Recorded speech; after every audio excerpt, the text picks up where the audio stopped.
Okay, great, great, awesome, alhamdulillah. Okay, so we are, inshallah, going to be finishing Surah al-Mutafiffin today. And just a quick review. I think, well, we probably got about like halfway through-ish, I think, on Friday. So just a quick review from the beginning. Wailul lil mutaffifin. May there be the wail, of course, is the like we translate it as woe, or a sort of dua for destruction, or um, showing the calling for like a difficult situation upon a certain individual or group of individuals. Wailul lil mutaffifin. So this tafif, as we said, it's those people who are doing this slight form of fraud, who are not giving in full. And of course, we also said that tatfif is not limited only to transactions and whether you're in a customer or the seller position, but it could refer to all things. As Imam Malik has said, لِكُلِّ شَيْءٍ وَفَاءٌ وَتَطْفِيف, that every single matter, every single thing has its full measure, and it also has its tatfif, its deficiency. And then, of course, we went on the tangent about how, in our modern age, maybe it's the tatfif could be in clocking out a little bit early or having someone else clock in for you and things like that. So we want to make sure that we give, of course, Allah Ta'ala His rights as well as those people around us. And this is actually something that Nabi Sallallahu Alaihi Wasallam, he stressed before his passing, where he says that as-salah, as-salah, wa ma malakat yaminukum, that the hukma qal, that make sure you, before his passing, his advice was that a person should hold firmly to salah, and he should make sure that he treats the slaves that are in his possession well. So this represents two broader principles of make sure that you fulfill the rights of Allah Ta'ala with salah, and on the flip side, make sure you fulfill the rights of the people around you who you owe rights to. So in more detail, الذين إذا اكتالوا على الناس يستوفون وإذا كالوهم أو وزنوهم يخسرون. Those individuals, wail to those individuals, إذا اكتالوا على الناس يستوفون, when they are the customer, they try to, they are those who make sure that they receive the full measure. But when they are, in the third ayah, وَإِذَا كَالُوهُمْ أَوْ وَزَنُوهُم, when they are kail and wazan, kail used for volume, wazan used for mass and weight, when they are the seller, they want to have a sort of they diminish in the product that they're selling to the customer. أَلَا يَظُنُّ أُولَٰئِكَ أَنَّهُمْ مَبْعُوثُونَ. So, do these individuals not know that they are, sorry, أَلَا يَظُنُّ أُولَٰئِكَ أَنَّهُمْ مَبْعُوثُونَ, do they not think that they themselves shall be raised up in the hereafter? اليوم العظيم, on the great day. That do these individuals not think that they are going to be resurrected? So what does this have to do with tasfif? What does this have to do with the business place? It's that people who commit small crimes like this, the mindset that it builds is that, if a person thinks that they can get away with it once, maybe even the first time they're nervous about it, they actually even feel bad about it. But if they continually keep doing it and doing it and doing it, eventually they get this sort of like a superiority. They think that, maybe I'm above the law, that, I'm not going to get caught for this. I've been doing it for dozens and dozens of times. I've been doing it for weeks on end, years maybe, that, it's no one's come knocking at my door trying to, take me to jail or take me to task for what I've been doing. So they get a sense of protection in their head, in their subconscious, that they think that they can just keep getting away with it. But rather, Allah Ta'ala is saying, أَلَا يَظُنُّ أُولَٰئِكَ أَنَّهُمْ مَبْعُوثُونَ لِيَوْمٍ عَظِيمٍ, that these people will be resurrected and the jaza and the hisab will take place. يَوْمَ يَقُومُ النَّاسُ لِرَبِّ الْعَالَمِينَ. Of course, that the continuation of what we've been saying, that these people will be standing in front of the Lord of all the worlds, and they will be taken to task for what they have been committing, for the wrong that they've been committing. Kalla, inna kitab al-fujjari lafi sijjin. Kalla, referring to this notion that they have that they won't be resurrected.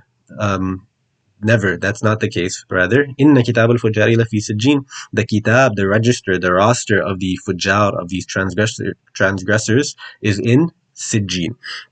And you mentioned that the sijjin is like the analogy is kind of that's being given here. It's like a prison warden who, he has all the criminals locked up in his cells, but their crimes have been documented and have been kept confidential and secret, and they've been recorded.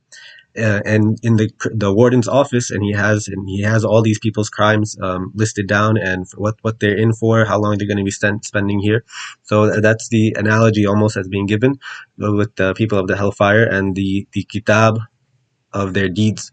وَمَا أَدْرَاكَ مَا سِجِّينٌ كِتَابٌ مَرْقُومٌ, that this kitab is marqum, as we have said, I believe Sheikh Sabuni said, he says that la yunsa wa la yumha, that all their a'mal that they did, all these, whether big or small, whether they did it day or night, they did it in public or private, all these a'mal are recorded and they are marqum, that they've been like it's like they've been etched into like a design. Like, you might have like a insignia, like a symbol on your clothes, like the Dar es Salaam logo on their clothes. You can't take that away, right? It's in there. It's part of the cloth now. It won't go away. Similarly, the a'mal of these individuals has been recorded and has been written down, and it is in this kitab, which is in the sijjin, which we mentioned is a prison in the hellfire.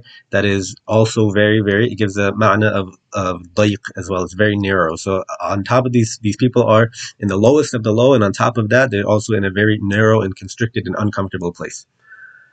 وَيْلٌ يَوْمَئِذٍ لِلْمُكَذِّبِينَ. So, wail again on that day for the mukaththibin, to those people who belie. Belie what?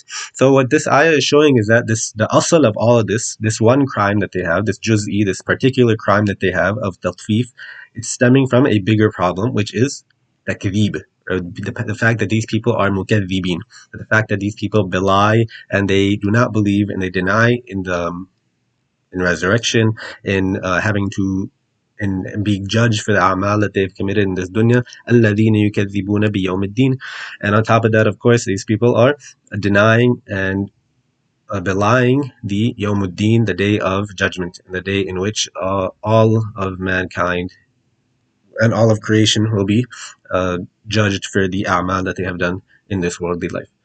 وَمَا يُكَذِّبُ بِهِ إِلَّا كُلُّ مُعْتَدٍ أَثِيمٍ. For mu'tad and athim, we've gone into a little bit of detail regarding the lughwi definition of both of these words.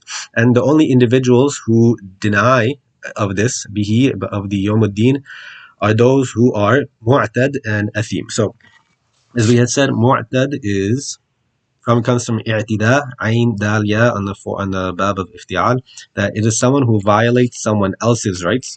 Yani someone who crosses the limits. And why does someone end up doing this? Is because as Allah Ta'ala is saying, that they have lost sight in the fact that they're going to be taken to task for the a'mal that they have committed. They have lost sight of the akhirah, essentially. Mu'tad, okay, so a person who violates someone else's right, and athim is, like we say, ithm, a sin, right? But on top of that, this athim, it gives a ma'na of this person, although he's in any opportunity he gets to violate someone else's right for his own benefit, he not only does he do that, but on top of that, he doesn't even have an inclination to do any good at all. So this is like the worst of the worst of the worst. Okay, so ما يكذب به إلا كل معتد أثيم إذا تتلى عليه آياتنا. When our verses are recited upon him, تتلى فعل مجهول, and then the noun fa'il is going to be ayatuna. When our verses are recited upon him, قال, what does he say? أساطير الأولين. These are the tales of the ancient. Asatir is like, fables, like this is just myth. These are just like legends, stories that you've made up, al-awwalin, of the previous generations. These are just stories that have been passed down from generations to generations, like entertainment almost. Kalla. So again, that's definitely not the case. Never. No, that these are, of course, these are ayat are not asatir al-awwalin, bal rana ala qulubihim ma kanu yaksibun. Rather, what has happened is that there has been a rana ala qulubihim, their hearts have become rusted and they've been covered. Rana ala qulubihim ma kanu yaksibun. Now, the narration that actually gives more detail regarding this verse is that ففي الحديث إن العبد إذا أخطأ خطيئة نكتت في قلبه نكتة سوداء. That's a very famous hadith. I'm sure many of you are aware of that. When he commits a wrong, he commits any wrong, what happens is that on his heart a black dot appears. فإذا هو نزع واستغفر الله وتاب سقل قلبه. And when this individual, he makes the effort to turn back to Allah Ta'ala, he makes his istighfar, he says sorry to Allah Ta'ala, and he asks Allah Ta'ala to forgive him, what happens? It's that his heart is polished of this black dot. فإذا عاد زيد فيها حتى تعلو على قلبه. But if he doesn't do this, he doesn't turn back to Allah Ta'ala, he doesn't repent for his mistakes, what happens? These black dots will continue to add up and add up and add up until his entire heart has become black and rusted.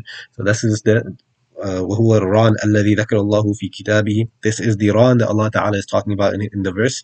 كلا بل ران على قلوبهم ما كانوا يكسبون. رواه الترمذي. This is in the Hashia of Safwa. Okay.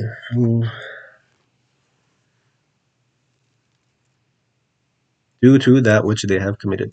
Okay. كلا إنهم عن ربهم يومئذ لمحجوبون ثم إن. Okay, so now this is where we had the longer discussion.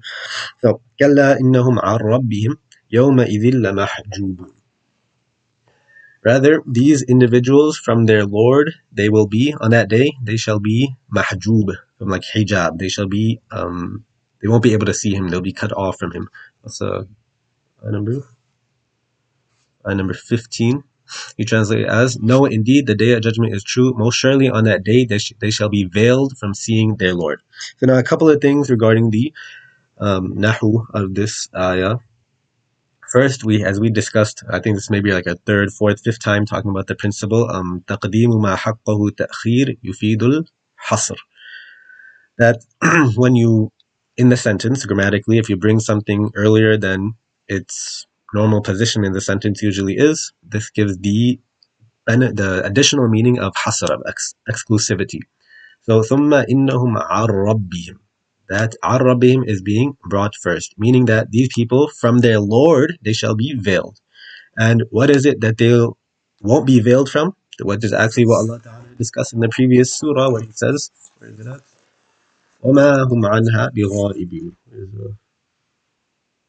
يصلونها وإن الفجار لفي جحيم يصلونها يوم الدين وما هم عنها بغائبين. That these fujjar, these transgressors, they will be in the hellfire, Jahim. يصلونها يوم الدين. They'll enter into it on the day of judgment. وما هم عنها بغائبين. And they won't even have a moment's worth of absence from it. They won't be away from it at all. So عن ربهم يومئذ لمحجوبون. Okay, so that was that.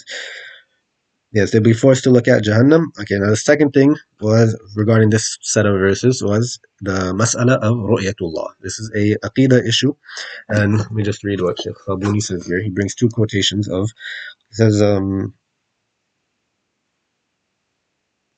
وقال الشافعي, Imam Shafi'i says that, وفي هذه الآية دليل على أن المؤمنين يرونه عز وجل. That Imam Shafi'i says that this ayah is a proof that the believers, the Muslims, will be able to see Allah Ta'ala on the Day of Judgment. وقال مالك لما حجب أعداؤه لم يروه تجلى لأوليائه حتى رأوه. SubhanAllah. May Allah Ta'ala make us from them. That when the a'da of Allah Ta'ala, when all the enemies of Allah Ta'ala are veiled from seeing Him, this is when Allah Ta'ala will unveil Himself to His awliya, to the Muslims, and they will be able to see Him. So now, what is this whole issue? What is this whole issue about? Why is it such a big deal? So there is verses like this and other verses. For example, وجوه يومئذ ناظرة إلى ربها ناظرة. That in Surah Qiyamah, Allah Ta'ala says, on that day, faces shall be radiant, happy. You guys still able to hear me, right? I feel like I think I have like a little bit of a cold or like sinus stuff going on right now. Okay, great. So that, what was I saying? Surah Qiyamah, yes. وجوه يومئذ ناظرة إلى ربها ناظرة. That faces on that day shall be radiant and bright and happy. إلى ربها ناظرة. Because they'll be looking at their Lord. So now the masala is this, is that how is that possible? Allah Ta'ala does not have a body. Allah Ta'ala even says, لا تدركه الأبصار وهو يدرك الأبصار. That the eyes cannot, they can't encompass Him, right? So now, what do we do? In this, it seems like there's contradictory ayat of Quran. So this is obviously a huge issue if it was actually contradictory, which of course it's not. So now what do we do? There's verses that say that, okay, this verse is saying that Allah Ta'ala can be seen. But we know aqlan that Allah Ta'ala is impossible for him to have a body. Of course, Allah Ta'ala cannot have a body because that wouldn't mean that He's limited by time and space. So how do we deal with this? So either we say that Allah Ta'ala has a body and that's how you're able to see Him, which is of course false. So let's just throw that aside. Now the other side of the spectrum would be that we'd have to deny these verses, that these verses don't make sense and they're problematic, really. Okay. What reality, the middle path would be that we affirm the intended meaning of these verses, how Allah Ta'ala intended them. Of course, we too deny that. Yeah, of course, we know that Allah Ta'ala does not have a body. We know that Allah Ta'ala does not have a jiha, a side. He doesn't have a kayf, a certain anything that we may attribute to um, seeing something. That's not what this ru'ya is going to be like. Of course not, because then that would ascribe that there's things in the universe that are like Allah Ta'ala, and we know laysa kamithlihi shay, that there's nothing that even has the a similar anything similar to Allah Ta'ala. There's nothing like that in existence. So what do? We say we affirm the intended meaning of these verses the way that Allah Ta'ala has intended them to mean. So whatever the kayfiyah, whatever how this is going to happen, we don't know, and nor are we even speculating or asserting anything regarding how it's going to happen. But we know that Allah Ta'ala said it, so whatever He intended must be true. And I had sent I think it was like 4 or 5 screenshots from Aqidat Tahawiyya, inshallah. If you guys, I didn't want to read it out loud in class because, I mean, I sent the screenshots so inshallah you guys can read it, inshallah. And the third thing, actually pretty cool regarding this verse was, let me just pull it up real quick. This was, Mufti Shafi, he mentions this, which is really, really great, mashallah. He says that, wait that one sec. So, special note. According to some of the learned okay, so basically what he says is that this is meant to be a punishment for the disbelievers. That إِنَّهُمْ عَنْ رَبِّهِمْ يَوْمَئِذٍ لَمَحْجُوبُونَ. That the disbelievers on that day, the fujjar on that day, will be veiled from their Lord. This is, of course, a punishment, right? Because who would not want to witness Allah Ta'ala in His glory and everything?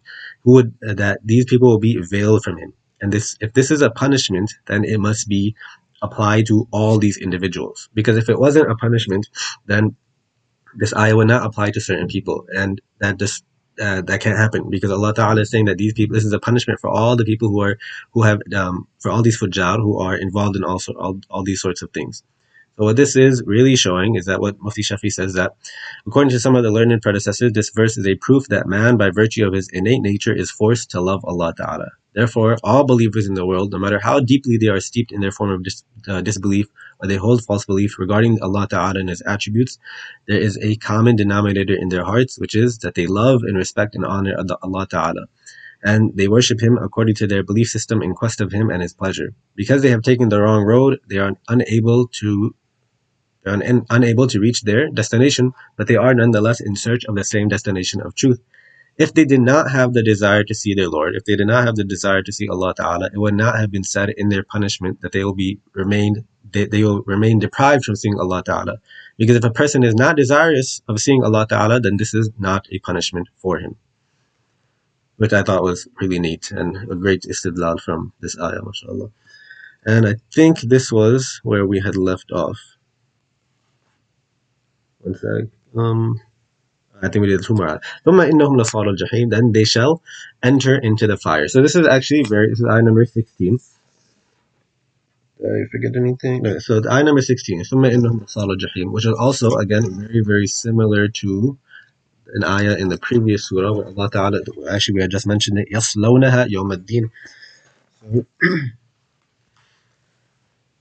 the difference between these 2 verses is that يَصْلَوْنَهَا يَوْمَ الدِّينِ وَثُمَّ إِنَّهُمْ لَصَالُو الْجَحِيمِ. That, very, very similar. However, one is the ism, and the other one is a fi'l. So the ayah in the previous surah is the fi'l, and the ayah in this surah is إِنَّهُمْ لَصَالُو الْجَحِيمِ. This is the ism.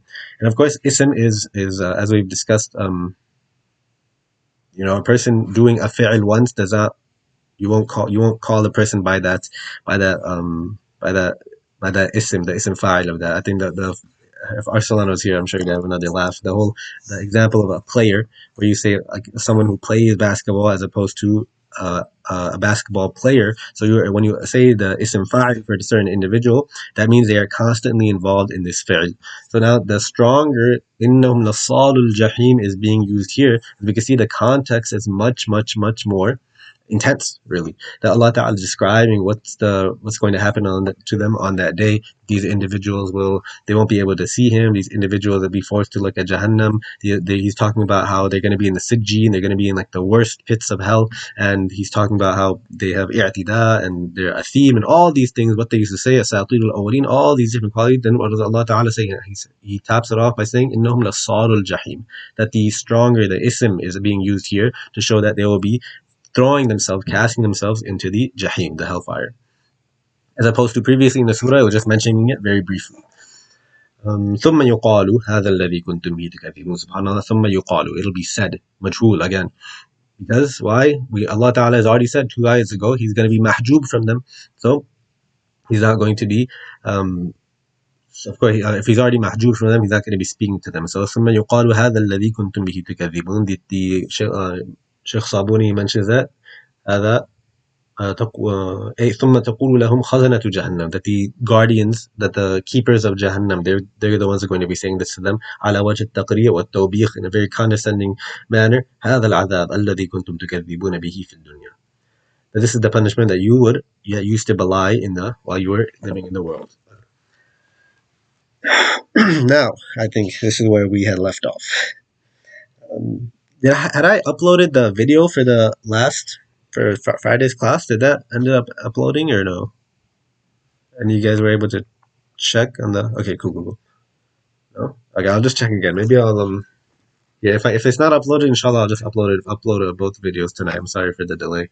Anyways, ثم إنهم لصالوا الجحيم ثم يقال هذا الذي كنتم به تكذبون. Okay, so we are starting from ayah number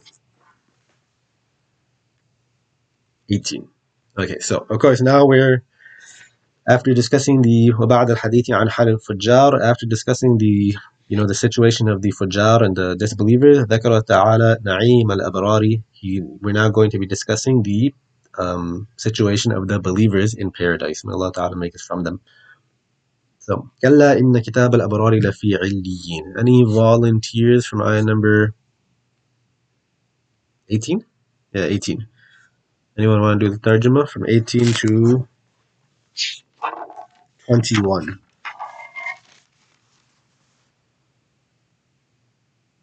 If not, I mean, I can go ahead, inshallah. Alright, I'll start. If anyone wants to jump in, feel free to cut me off, inshallah. So, ayah number 18. كلا ردع وزجر أي ليس الأمر كما يزعمون من مساواة الفجار بالأبرار. So, كلا إن كتاب الأبرار لفي عليين.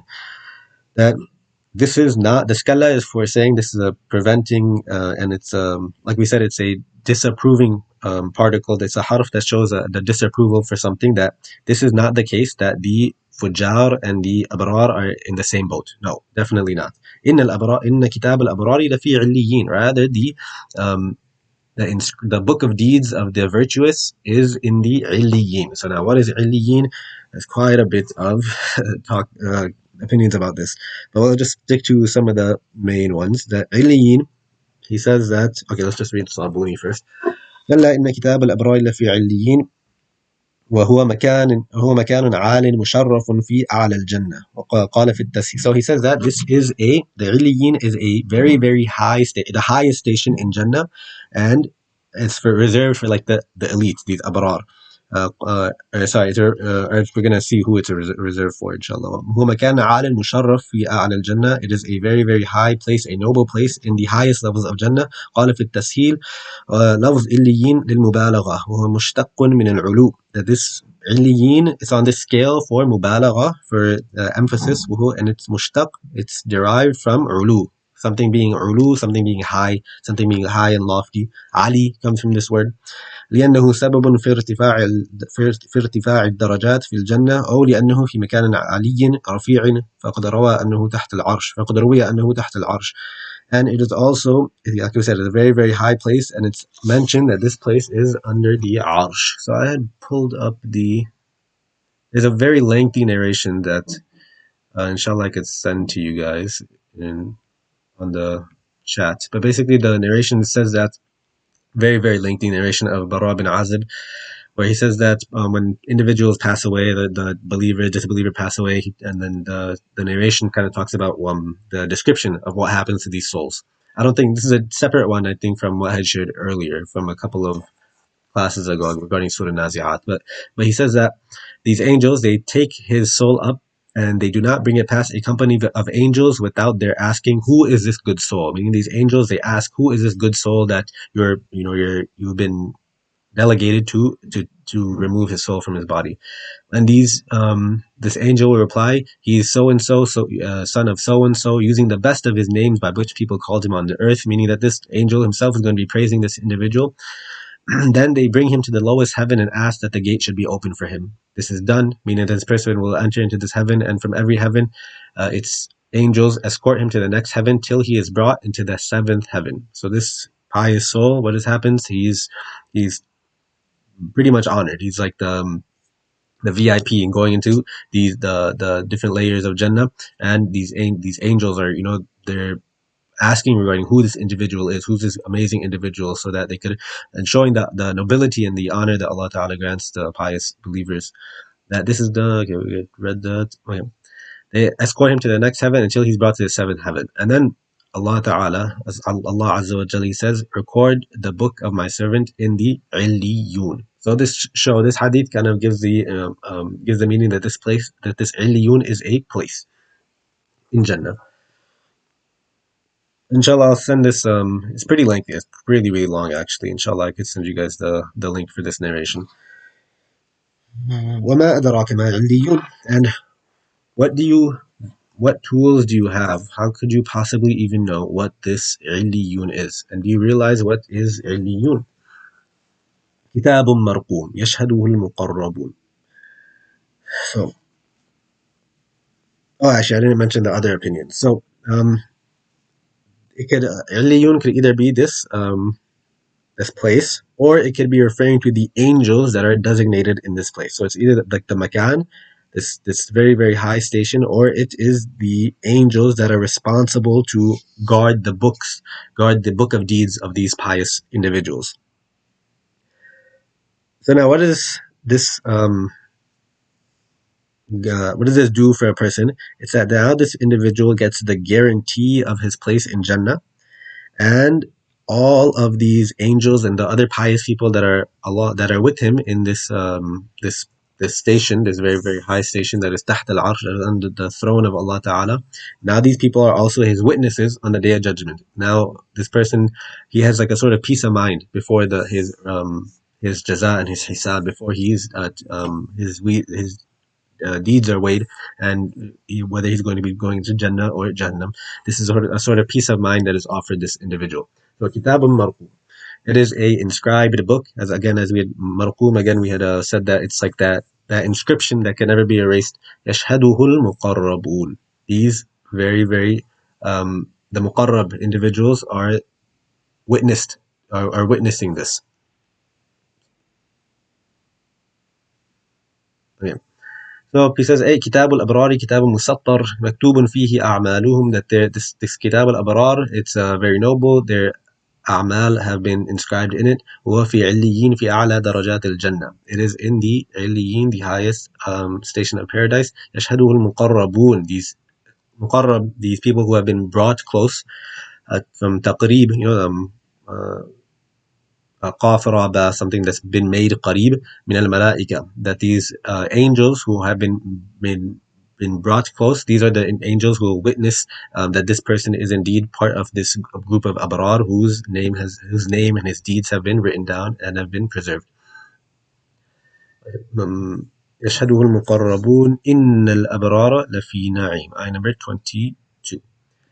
Indeed, in the afterlife, the virtuous, the abrar, shall most certainly be in a pure delight. They shall be in na'im. I think I had mentioned this before. Actually, yeah, the same exact ayah came up in the previous surah, right? Surah Infitar, regarding Innal abrar lafi na'im wa innal fujar lafi jahim yaslawna yawm ad-din. So now we're going into the sharah, the detail regarding what's the state of both of these groups, both of these camps.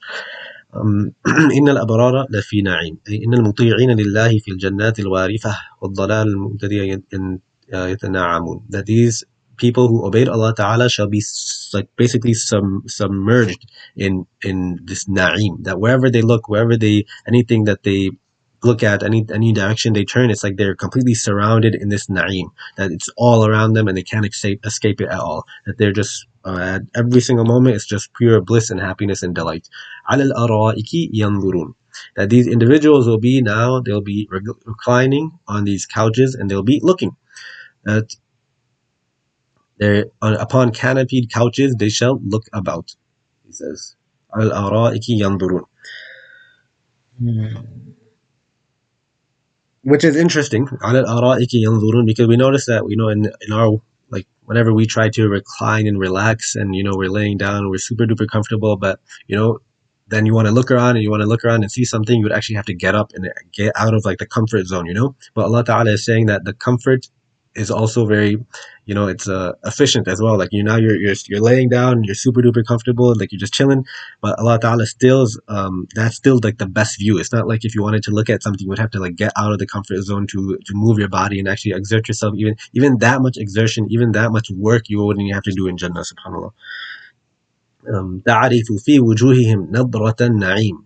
You'll recognize on their faces. تعرف, you're from عرف يعرف معرفة. You'll recognize on their faces نظرة النعيم. So we had mentioned nadra actually just earlier, a couple minutes ago, as well as it came up in a previous surah. وجوه يومئذ ناظرة. That nadra is that sort of happiness that's so apparent on an individual's face, that they're just gleaming and shining with happiness. So this is the description that's given about the believers in paradise. تعرف في وجوههم, you'll recognize on their faces the happiness that is shown on their faces due to that na'im. إذا رأيتم تعرف أنهم أهل نعمة. That when you see them, you'll recognize that these are the people who have been granted so many blessings from their Lord. لما ترى في وجوههم من النور لما ترى في وجوههم من النور والبياض والحسن. That due to what you see on their faces from the nur, from the light, and the bayad, and the bright white faces, والحسن, and the beauty, ومن بهجة السرور والرونق. I don't even know what that means. يسقون من رحيق مختوم. The Sheikh Sabuni, I'm not gonna lie, he does a very, very good job at translating the Arabic into like an easier Arabic. But then some of these words, even I'm just like, I don't know why he like you have to pop out a dictionary for them. Subhanallah. يسقون من رحيق مختوم. That يسقون من خمر في الجنة. That Rahiq, okay, Yusqawna, okay, actually. Yusqawna, that these people will be given to drink. They are given to drink of a pure wine that is sealed. Rahiq is the wine, and Makhtum is sealed. So let's just talk into a little bit of detail about each of these. Now, there are these people, like Allah Ta'ala already says, عَلَى الْأَرَائِكِ يَنْظُرُونَ, that they will be on their couches, these canopied couches. They're going to be reclining and they're going to be looking around. Yusqawna min rahiq, that they'll be given to drink. So now, if you think about it, in the mind of like the Sahaba who were the first to hear these verses, right? That this, compared to like their desert lifestyle, this is pretty much just living like a king, right? You're laying down, all the work, all your servants, all the work is being done for you. You don't even have to, if you wanted to, have some more enjoyment by, having some delicious food or delicious drink, you don't even have to pour it yourself. It's going to be poured for you. So this is the like just extravagant and luxurious lifestyle that the believer is going to the believer is going to have in Jannah. Yusqawna, that it'll be poured for them. Min rahiqin makhtum. Rahiq, as we said, this very, very pristine, pure, clear wine that is very delicious and won't cause any sort of intoxication. Makhtum. Makhtum could be a couple of different things, 3 different things. Did I miss anything? Bayda طيبة صافية. This wine will be pure and clear, and لم تكترها الأيدي. Okay, it's be a very, very pristine and very, very good wine. قد ختم على تلك الأواني فلا يفك ختمها إلى الأبرار. So مختوم comes from khatamim, from the khatam. It could be the first of the 3 is that it is makhtum, it is sealed. It is sealed off. That, just like how, I don't know, you guys ever when you open like a sriracha bottle, you take the top off and then you have to peel that thing before you can even start, like any ketchup or any sort of condiment. It's made for the consumer, the person who buys it, they know that this it's made for you to take off and no one else. Once you buy it, you're the only one allowed to. Even before you buy it, like no one's allowed. As soon as that seal goes on, no one's allowed to touch it. It's made for who we're intending to sell it to. That's the idea that's being given here. That no, this wine is for no one else except for these individuals who have earned it through their good deeds that have landed them into Jannah. That's the first thing. It's like the it's been sealed off. Second is that it is filled. That this makhtum, it is it's completely filled. So it's like there's nothing more you could fill. There's khatam, nothing more you can put in there.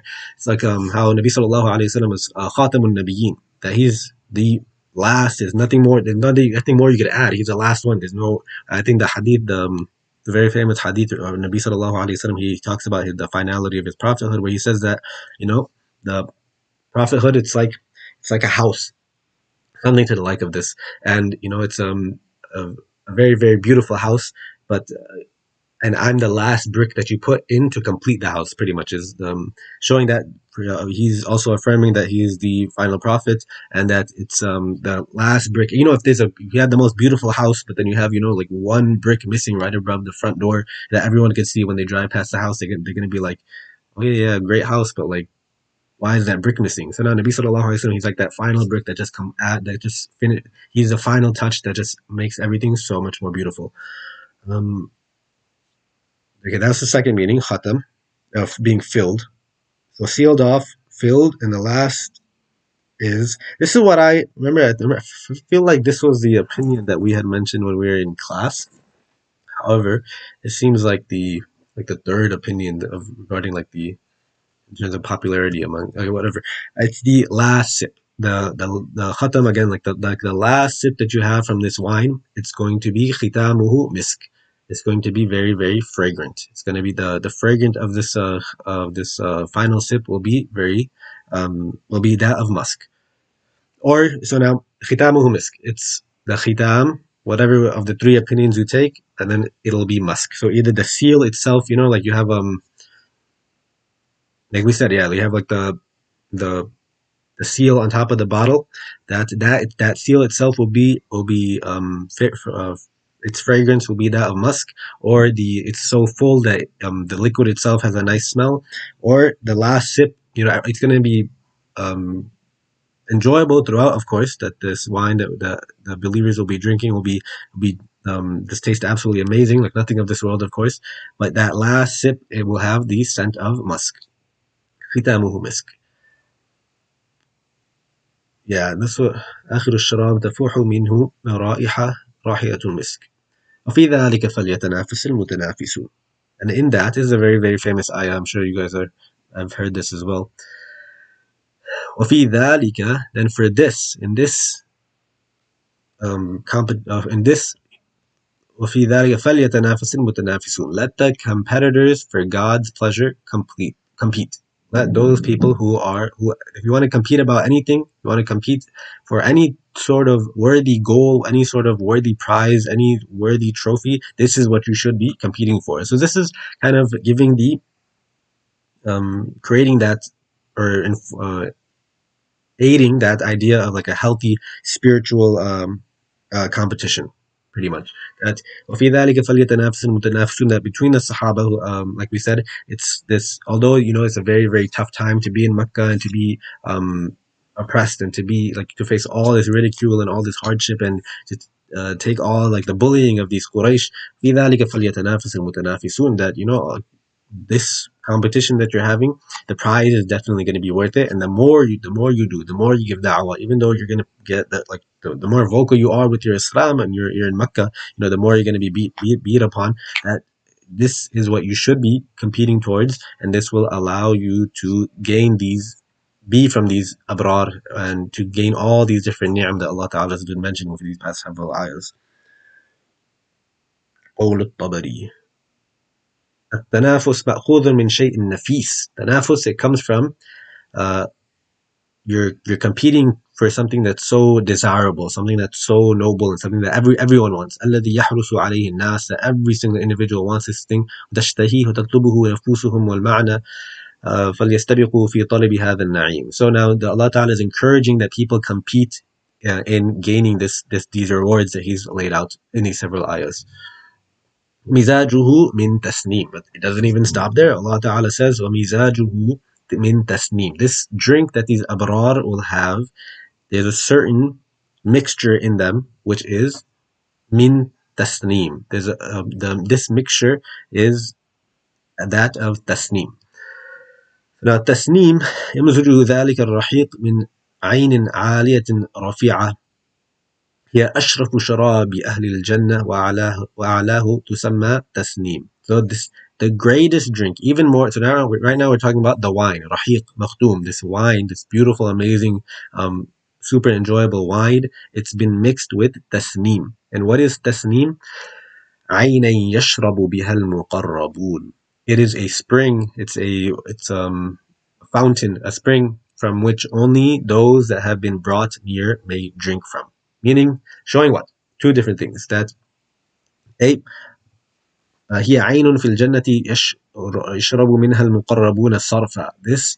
It's a spring that the muqarrabun have basically sole access to, and this is their reward because they are at a higher level than the abrar. So we see that there is a differentiation between the muqarrabun and the abrar. The muqarrabun are at a higher station, at a higher level than the abrar. So now these abrar, they're drinking this amazing rahiq, and then they get a taste of that tasneem in there. They're like, man, what is that? They're already having this amazing drink, and they have this like a little bit of this tasneem's been mixed in there just a little bit, and which is this tasneem much better than the rahiq, and that tasneem is something that's been reserved for the abrar, and they're going to be drinking from that directly. تمزج لسائر أهل الجنة قال في التسهيل تسنيم اسم لعين في الجنة يشرب منها المقربون صرفا ويمزج منه الرحيق الذي يشرب منه الأبرار دل ذلك على أن درجة المقربين فوق درجة الأبرار. He says that this shows that the station and the status of the muqarrabin is actually higher than that of the abrar, because they have this sole unfettered access to this tasneem, whereas the abrar and everyone else is getting just a little bit of taste of it throughout their drink. لما ذكر تعالى نعيم الأبرار أعقبه بذكر مآل الفجار. Now that Allah Ta'ala discussed the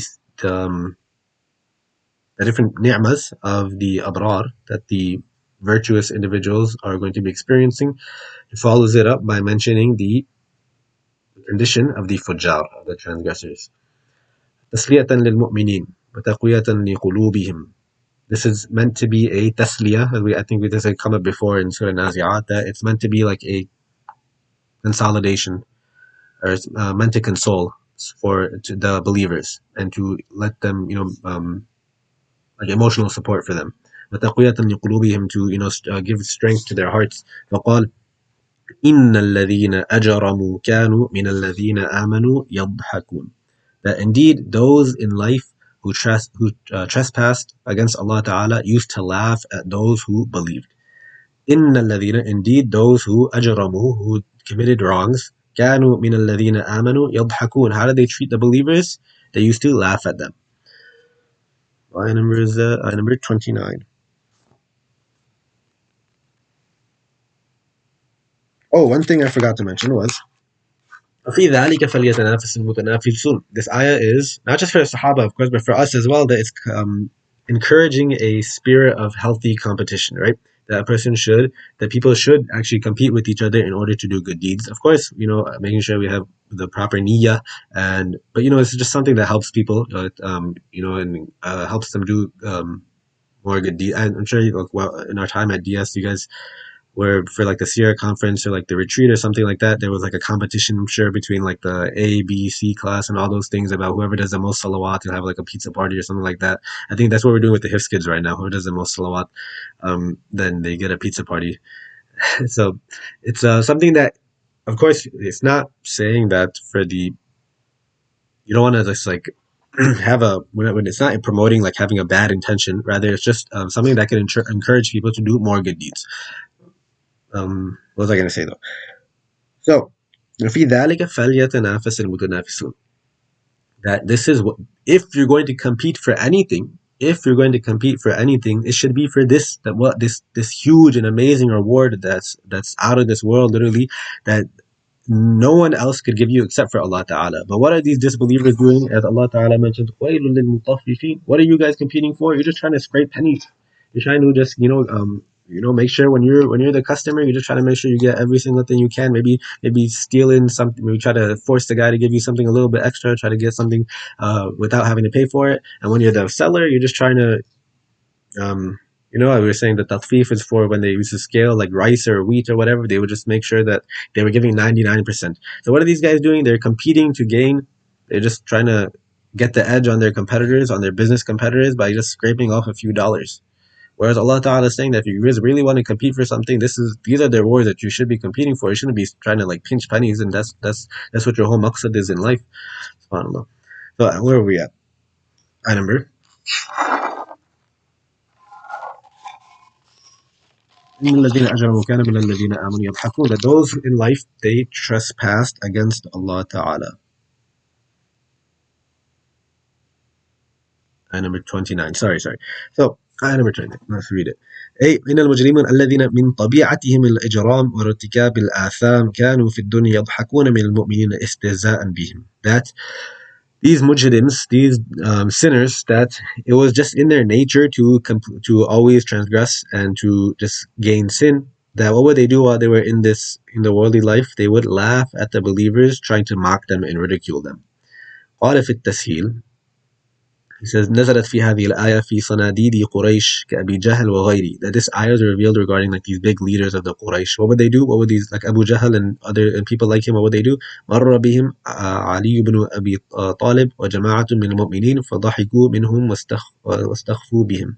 That whenever the very very pious believers like Ali ibn Abi Talib and others from the Muslims, whenever they would pass by them, they would laugh at them and just try to mock them and say that you guys are crazy for believing in that in Nabi sallallahu alayhi wasallam and what he's preaching. وَإِذَا مَرُّوا بِهِمْ يَتَغَامَزُونَ. What would they do? Ayah number 30.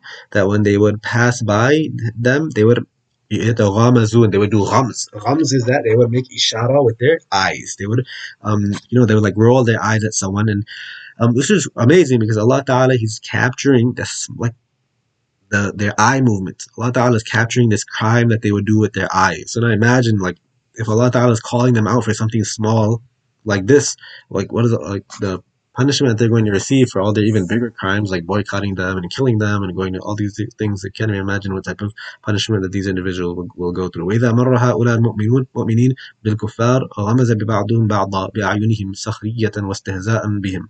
That when the believers would pass by these kuffar, they would give a ishara with their eyes. They would kind of just roll their eyes at them and just be like, "Hey, look at those guys! Look at those weirdos in our town," out of just to mock them and put them down.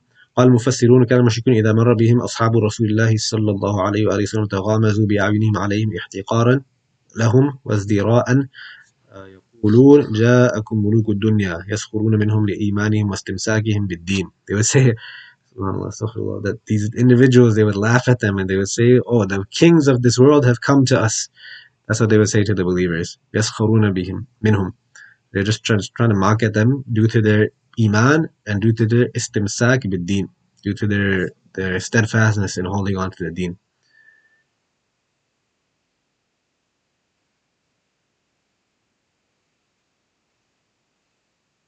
If this is the hal that they were going through to, this was the condition that they were going to, and that's the reward that Allah Ta'ala is offering them is all these rahiq and ala al-ara'iki yanzurun. So we have to also try to make sure we make our own effort to be worthy of these rewards as well. We don't just get it for free. وإذا انقلبوا إلى أهلهم انقلبوا فكهين. وإذا انصرف المشركون ورجعوا إلى منازلهم وأهليهم رجعوا متلذذين يتفكهون بذكر المؤمنين. يتفكهون بذكر المؤمنين والاستخفاف بهم. That وإذا انقلبوا إلى أهلهم انقلبوا فكهين. Now when these individuals, when they would return back to their families, ayah number 31. When these individuals would return back to their families, انقلبوا فكهين. They would return back and they would just be so happy, so happy that they had the opportunity to make fun of some Muslims, that they had the opportunity to put some Muslims down today. رجعوا متلذذ أي قال في البحر أي رجعوا متلذذين بذكرهم وبالضحك منهم استخفافا بأهل الإيمان. They would just be so happy that they it's like they have like fakihin. It's like they're tasting a fruit, right? The sweetness of a fruit. It's like that's how happy they are that they were able to make fun of these individuals. It's like they could taste the sweetness of a fruit in their mouths. بأهل الإيمان. وإذا رأوهم قالوا 5 minutes. وإذا رأوهم قالوا إن هؤلاء لضالون. And when they would see these individuals, when the disbelievers would see them, they would say إن هؤلاء لضالون. These people are so lost. Those individuals, they're the ones who are ضال. They're the individuals who are misguided.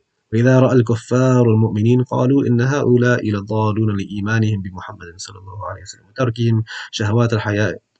قال تعالى ردا عليهم. Now what does Allah Ta'ala say in response to their statement? إن هؤلاء لضالون وما أرسلوا عليهم حافظين. That these وما أرسلوا عليهم. أرسلوا referring to the kuffar, that these kuffar have not been sent عليهم upon the believers as hafidhin. They're not the ones who are responsible for the believers. Like, why are they so getting so like involved with their matters that they feel like they're responsible for their decisions, right? Like how like a parent is with their child. وَمَا أُرْسِلُوا عَلَيْهِمْ حَافِظِينَ. Or the second, so the first one is referring to Allah Ta'ala saying in response to the believers due to the statement in the هَؤُلَاءِ لَضَالُونَ, that you guys, like, why are you guys even so worried about it so much? The other thing could be that this is قالوا إن هؤلاء للضالون. And what do they also say? قالوا ما أرسلوا عليهم حافظين. That these disbelievers, they say that these Muslims have not been sent to us. أرسلوا يعني the Muslims have not been sent to عليهم upon us as حافظين. That why are they getting so involved in our personal affairs? Why are they getting so involved in how we just like to conduct our business? Why are they getting so involved if we want to bury our young daughters in the dirt? The Another response to that would be, as Allah Ta'ala says, in the previous surah that we had gone through, where is it at? وَإِنَّ عَلَيْكُمْ لَحَافِظِينَ كِرَامًا كَاتِبِينَ يَعْلَمُونَ مَا تَفْعَلُونَ. That you have, don't worry about them. Your Huffaz are actually your angels, and who are writing down exactly what you do. يَعْلَمُونَ مَا تَفْعَلُونَ. All these disgusting actions of your mockery and of offense that you give, and all this stuff that you do against the Muslims, that's يَعْلَمُونَ مَا تَفْعَلُونَ. Okay, let me just quickly finish this off. فَالْيَوْمَ الَّذِينَ آمَنُوا مِنَ الْكُفَّارِ يَضْحَكُونَ. So on that day, الَّذِينَ آمَنُوا مِنَ الْكُفَّارِ يَضْحَكُونَ. It's the believers, and when they're in Jannah, they're the ones who are actually going to be laughing at the disbelievers. من الكفار يضحكون على الأرائك ينظرون. And now they're reclining on their couches and they're going to be looking at the والمؤمنون على السر. They're going to be they're going to be on their couches again. ينظرون إلى الكفار ويضحكون عليهم. قال القرطبي يقال لأهل النار وهم في النار اخرجوا فتح لهم أبواب النار فإذا رأوها قد فتحت أقبلوا إليها يريدون الخروج والمؤمنون ينظروا إليهم على الأرائك وإذا انتهوا إلى أبوابها أغلقت دونهم. Subhanallah. وَيَضْحَكُ مِنْهُمُ الْمُؤْمِنُونَ. Imam Qurtubi mentions that the Muslims who are going to be in paradise and the disbelievers who are going to be in the hellfire, and what's going to happen is that these disbelievers, it's going to be said to them, all right, you guys, your time is done now. You can leave. فُتِحَتْ لَهُمْ أَبْوَابُ النَّارِ. Then a door is going to be open that they could leave from. And then when they see it, they're going to start running towards it, trying to, like, just stampeding towards that door. And when they get close, أُغْلِقَتْ دُونَهُم. It's going to be locked down upon them. فَيَضْحَكُ مِنْهُمُ الْمُؤْمِنُونَ. That the believers are going to be laughing at this scene. هَلْ ثُوِّبَ الْكُفَّارُ عَلَى الْأَرَائِكِ يَنْظُرُونَ. Okay, I'll just mention this because I think I have enough time. We mentioned that there's the principle الاستئناس أولى من التكرار. That you want to have, if something's repeated, you want to have you would want to derive two different meanings from possibly from, maybe context or whatever other factors that the surah or the ayahs may give, that you want to be able to derive new meanings so that you could gain more benefit as opposed to just saying, oh, it's for takrar, it's for mubalagha, it's for ta'kid or whatever. فَعَلَى الْآرَائِكِ يَنْظُرُونَ. What is, it was also mentioned earlier, ayah number, mentioned earlier in ayah number 23. Over here it's ayah number 35. is the faida. So one thing that I was able to think of, I didn't read this anywhere, but there's one. When you win the championship, like when like an NBA team, they win the championship. That's what I feel like you could compare the first one to. That these individuals, these abrar, these muqarrabin, all the ahlul jannah, they're going to be ala al-ara'iki yanzurun. That now they've completed their task. They're chilling. They've they beat everyone. That, it's not that they beat everyone. It's just that they won. They passed the goal line. They won. Whereas in this ala al-ara'iki yanzurun, the second one is giving this sort of not just for chilling in the sense that you completed your goal and you've passed you got your passing marks and you're able to be in Jannah. What is it? It's like you didn't just win the NBA championship. You won against your rival team. That's just a much better feeling. That now these individuals are going to be laying down and they're going to be relaxing. And what is it? اليوم الذين آمنوا من الكفار يضحكون على الأرائك ينظرون, that these individuals they've won against their rival team, that they've that everyone was like who was going to win, that there's just so much hatred between the two teams, that فاليوم الذين آمنوا من الكفار يضحكون, it's the believers who win and they're going to be laughing at the disbelievers, the losers. هل ثوب الكفار ما كانوا يفعلون, it have the ثوب from thawab. Thawab is you do something good and you get something good back. So there's some really heavy sarcasm from Allah Ta'ala is saying that هل ثوب الكفار ما كانوا يفعلون, did they get their reward? They got these disbelievers, they got what their reward for all that they used to do. So of course هل جوزي الكفار في الآخرة بما كانوا يفعلونه بالمؤمنين من السخرية والاستهزاء, did these disbelievers in the hereafter, have they gotten all the the reward for their hostility and mockery that they used to give against the Muslims? No. Yeah, they got their reward. Okay, I think that's it. Oh, okay. What's the one last thing? One last thing. I promise. I know. It's already 9:01. I'm sorry.